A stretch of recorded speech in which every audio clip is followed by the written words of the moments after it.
I think this is one of those games where it's pretty hard to find anything to complain about. I guess maybe you could say, well, they didn't let Vladar get a shutout because they had a little letdown late in the third. But beyond that, it was pretty much the perfect game.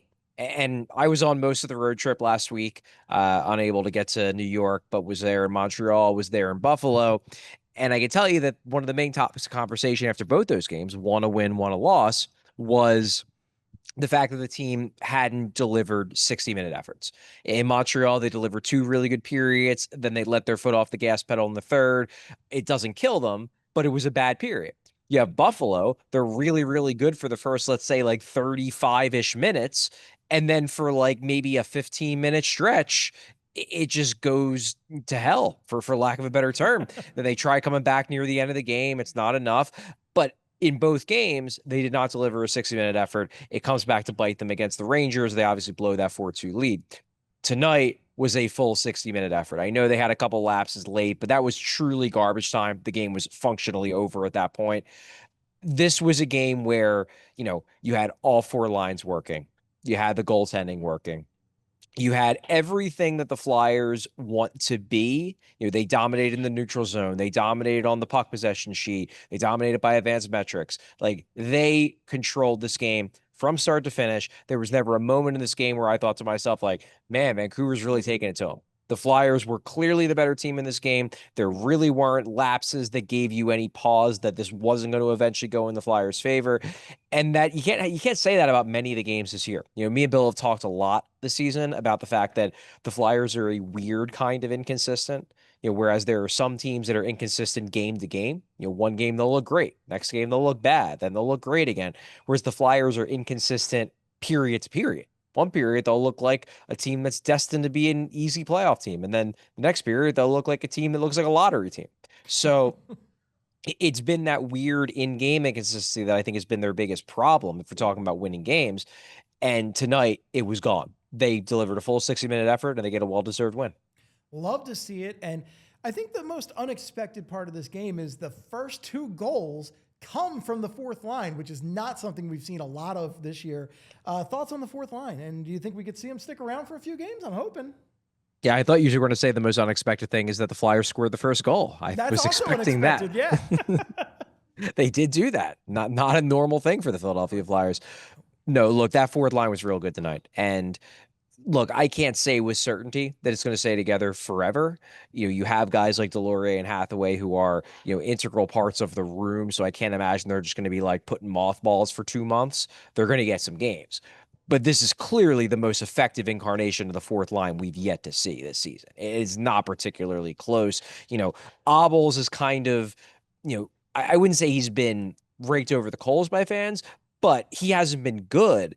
And watching him in this game, you're thinking like, well, maybe it really wasn't Obels. Maybe it was the wingers. And now that you've got Grundstrom, who is bringing speed, he's bringing some physicality to the table. He's more or less looking, in my mind, like Grundstrom has looked like what Hathaway looked like the previous 2 years, except maybe without the extra bite. Like Hathaway's an agitator, he's an instigator. Grundstrom doesn't have that, but he does bring, the speed, the chippiness, the physicality, the willingness to go to the net that Hathaway did the previous 2 years and just hasn't this year. And then you've got Gurbankin, who obviously has been on the fourth line for significant periods of time this season. But this version of Gurbankin, the one we got tonight, that's an effective fourth liner.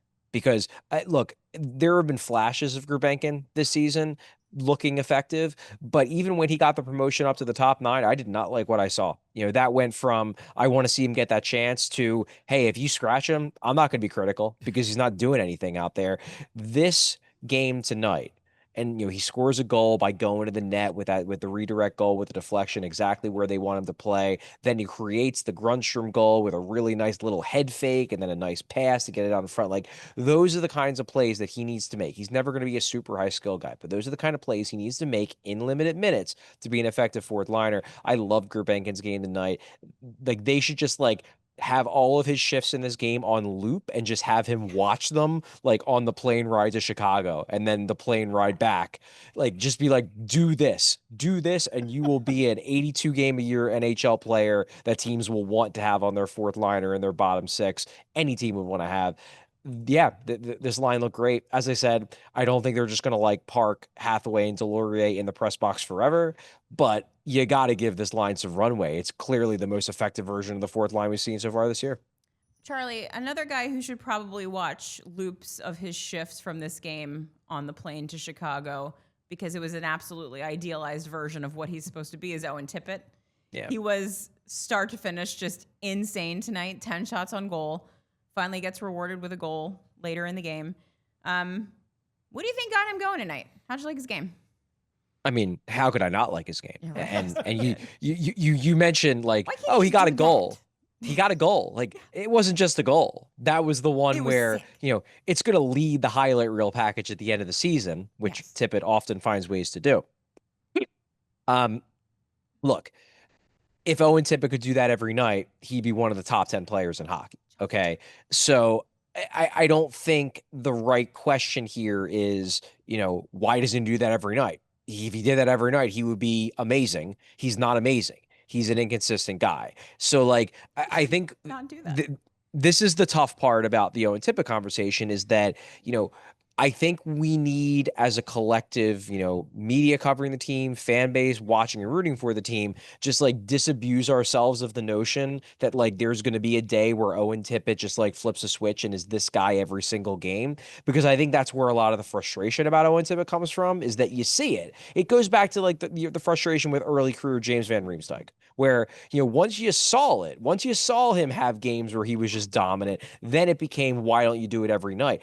I just don't think Owen Tippett's ever going to be a guy who can do this every night. I don't think he's wired that way for whatever reason.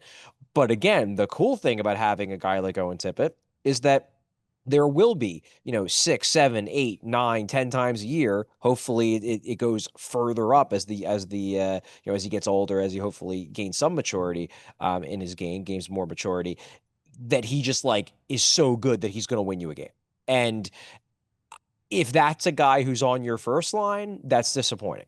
But if that's a guy who's getting paid a little bit more than $6 million a year and he's on your second or third line, like I'm fine with that. And I think that's the disconnect I have with Tippett's biggest critics is that, like, given the amount that the cap is going up, and given the fact that they are going to have players, like Zegras, like Michkov, like Martone, who presumably will be above him on the long-term depth chart, I'm fine with him being like the wild card who, once every playoff series is just going to win you a game because he just has that skill. I'm fine with that because I don't think his cap hit is so onerous that like it's going to kill you for him to just be the enigmatic, 55, 25 goal, 55 point a year player who plays in your middle six and does this once every 3 weeks.